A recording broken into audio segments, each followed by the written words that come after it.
Hi guys, Scotty here with another DBZ Dokkan battle video for you. In this video we're going to be looking at the new SBR, the Fused Fighters only SBR, and man is this a fun team to run. I wouldn't say this SBR content is particularly difficult anymore. I wouldn't really call it difficult, especially with the units we have available to us.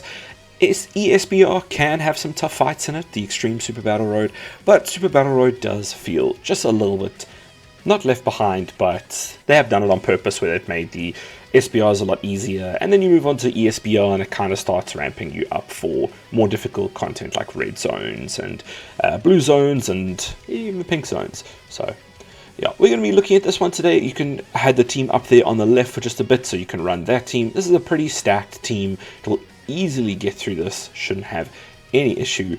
And yeah, you can bring, there are a ton more Fused Fighter units. This category is massive, and an awesome lead for this is the STR Goku / Vegeta reversible exchange unit from GDC 2025. They are an amazing unit, and just probably still one of the absolute top in the game, and their leader skill is just so big and has so many units on it. You really can run them anywhere, you can slot run them, they have damage reduction, they can dodge, and everything on this team should be fine. If you are running with a couple more units that are not super powerful, and maybe you are just trying to scrape by this and you're struggling just to get the stones, there aren't any resistances or skills or mechanics in these fights, so what can help is looking for some units that will stun. Now you can do that if you go into your filter options and you go and filter your units by skill effects, super attack, and say stun.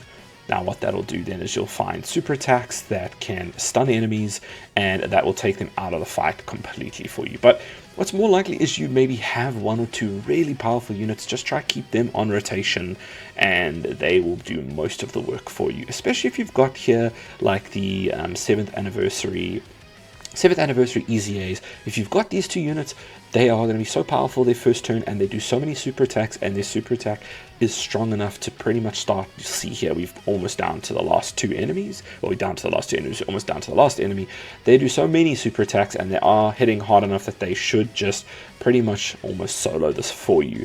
So a nice tactic if you are struggling a little bit and you have some weaker units, hide the weaker units in slot 3 and put these guys slot 1, and that should get you the win pretty easily, because they'll be strong on their first turn and they'll do lots of super attacks and kill these multiple enemies. You could also look for AoE units, but Fused Fighters and AoE units are not really something that mixes very well together. I don't think there are that many of them at all. So yeah, stuns, super attack ceilings if you're feeling like you are unfortunately taking supers in the back end where your weaker units are, look for ceiling as well, that can help. And that is usually one of the easier ways to cheese this. If you are in a state where you are still kind of struggling to put together a full roster of strong team members, you maybe pulled one or two powerful units and you have to make up the rest with more mediocre units, see if you can't find those mediocre units that can stun and seal. Otherwise, always remember to find a really powerful friend lead if you're in that situation, and you can run your strong lead and your friend lead in each slot 1 rotation, and they should, I would say trying to go for something like this AGL Gogeta as a friend lead for this fight because he'll just one-shot everything pretty much, and he does enough attacks that he can one-turn things, so that should get this done for you. And always nice to have the extra stones and the extra shining lights, I think it is, reward that you get. And don't forget, you can go into the Bubba shop afterwards. You can always grab the rewards from there. There's Kai's, there's extra stamina, there's extra box space, all of that sort of thing. So yeah, nice to get these done as well, so that you can get all of those extra rewards. But that is pretty much going to cover it for me. Just wanted to put this out here, so in case anyone was struggling with this, or maybe you forgot that these even existed, like I did. I actually had a few to go clean up before I got to this one.